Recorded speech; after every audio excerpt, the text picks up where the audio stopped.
King Sukjong, the 19th monarch of the Joseon Dynasty. Though remembered as a brilliant ruler who strengthened the state, he is most famous for a love story that shook the kingdom to its core. A tale where romance, power, and tragedy became one. Today, we begin at the very start of that fateful story.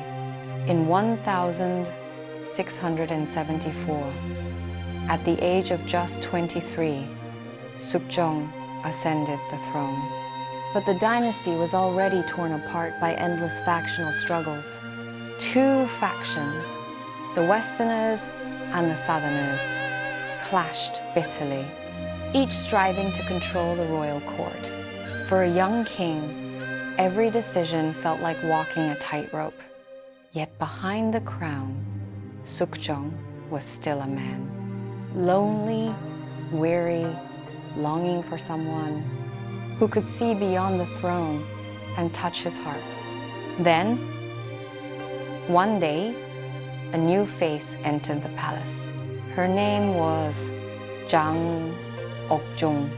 Born to a fallen but once noble family, she carried herself with elegance and quiet confidence. Her beauty was striking, but it was her grace that silenced the room. At a royal banquet, as music echoed through the hall, the young king's eyes met hers.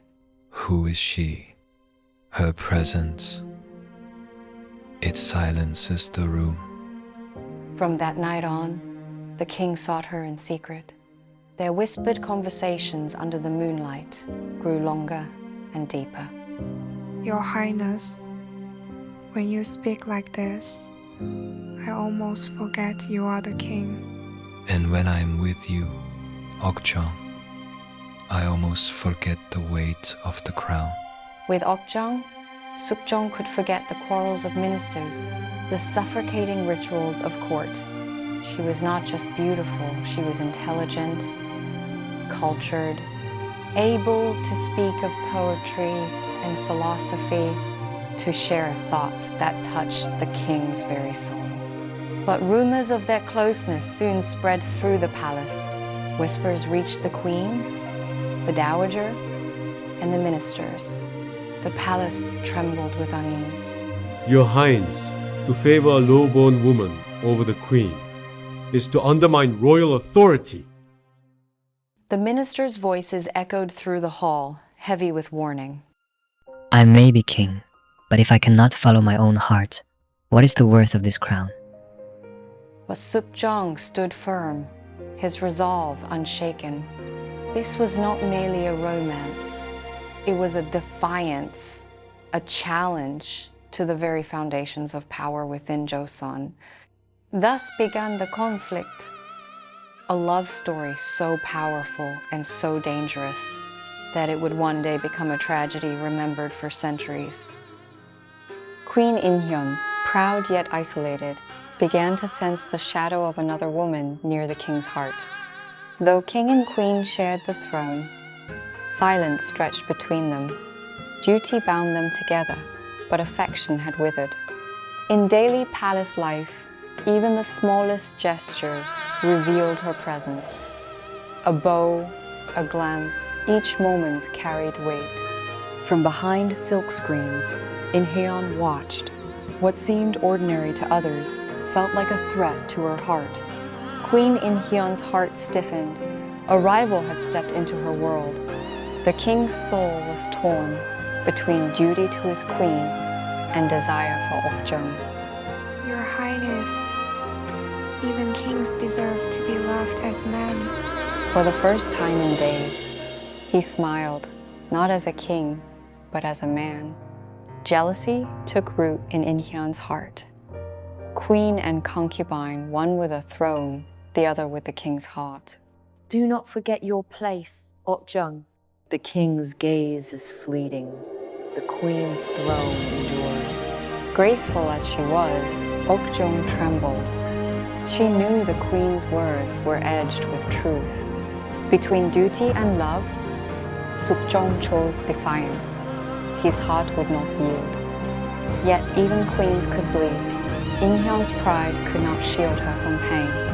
Ok-jung knew love within the palace was fragile, as fleeting as moonlight on water. Ok-jung reigned beside the king. From a maid she had risen to the highest seat in Joseon. But beyond the throne, forces gathered.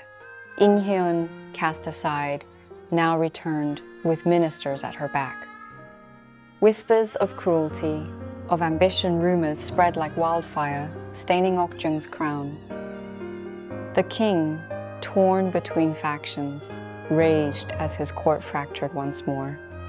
Inhyeon returned, the queen reclaimed her seat, and Ok-jung's triumph began to crumble. Queen and concubine turned queen, once rivals in love, now enemies in power. After returning to the palace, Inhyeon's health declined, and before long, it led her to death. Her sudden passing filled the palace with grief and with suspicion. Accusations turned toward Ok-jung whispers that she had a hand in the queen's death. The king's love turned heavy with doubt.